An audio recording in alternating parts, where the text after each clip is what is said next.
श्री माधवदास बाबा भगवान जगन्नाथ जी से बड़ा प्रेम करते थे।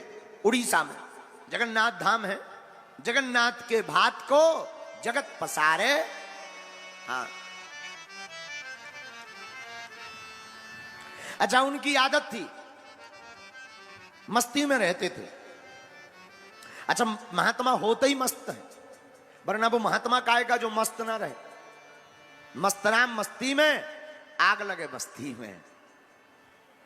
ये विनोद का बात है, ऐसा कोई नहीं चाहते, कोई महात्मा ऐसा बुरा नहीं चाहते।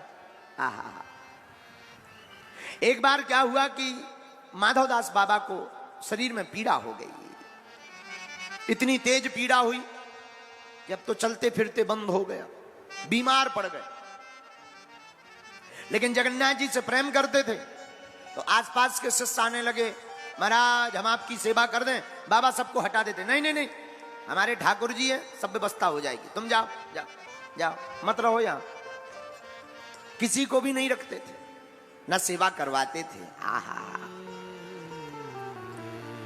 एक बार शरीर में इतना दर्द उठा कि अब तो चल नहीं पा रहे,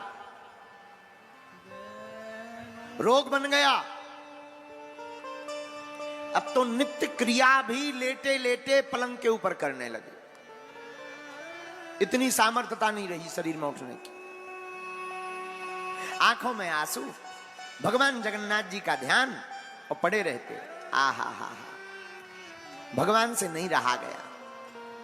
भगवान नन्हे बालक का भेष बनाकर कई दिनों तक माधवदास बाबा की सेवा की। जब एक दिन थोड़ा होश आया माधवदास बाबा को, हाथ को पकड़ा ठाकुर जी का, बोले भैया तुम कोई साधारण बालक तो हो नहीं, हमें लगता हमारे ही ठाकुर जी हो, आप हमारे ठाकुर जी हो। सोई जगन्नाथ भगवान प्रकट हो गए, बाबा कैसो है अब तू? माधवदास बाबा बोले महाराज हैं तो ठीक, पर नरक जाएंगे। किस बात पर? अरे आप हमारी सेवा करते रहे तो भला स्वर्ग मिलेगा क्या? भगवान सेवा करते रहे तो नरक ही मिलेगा। लेकिन ठाकुर जी एक बात समझ में नहीं आई। क्या समझ में नहीं आई बाबा? जब आप भगवान हो, सबकी पीड़ा हर लेते हो, तो आप हमारी सेवा क्यों करते रहे? हमारी पीड़ा ना हर लेते? चुटकी बजाते रोग ठीक हो जाता। बोले बाबा पीड़ा तो हर लेते, लेकिन उस कर्म का भोग आपको दूसरे जन्म में भोगना पड़ता, इसलिए हमने सोचा इसी जन्म में भोग लें। अभी भी बाबा तुम्हारे 15 दिन बचे हैं, लेकिन अब उस दुख को आपको नहीं भोगना पड़ेगा।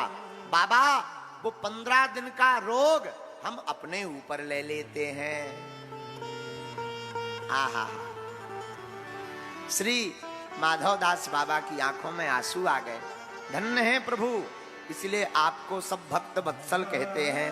भैया उसी दिन से आज भी जगन्नाथ जी हर साल 15 दिन के लिए बीमार पड़ते हैं। अपने भक्त की पीड़ा को शरीर पर ले लिया, बीमार आज भी पड़ते हैं। साधु जी इस कथा का आशय क्या? इस कथा का आशय है कि अगर तुम राम जी के बंदर बनोगे तो फिर तुम्हारी चिंता तुम्हारी नहीं रहेगी, तुम्हारी चिंता हमारे रघुनाथ जी की हो जाएगी।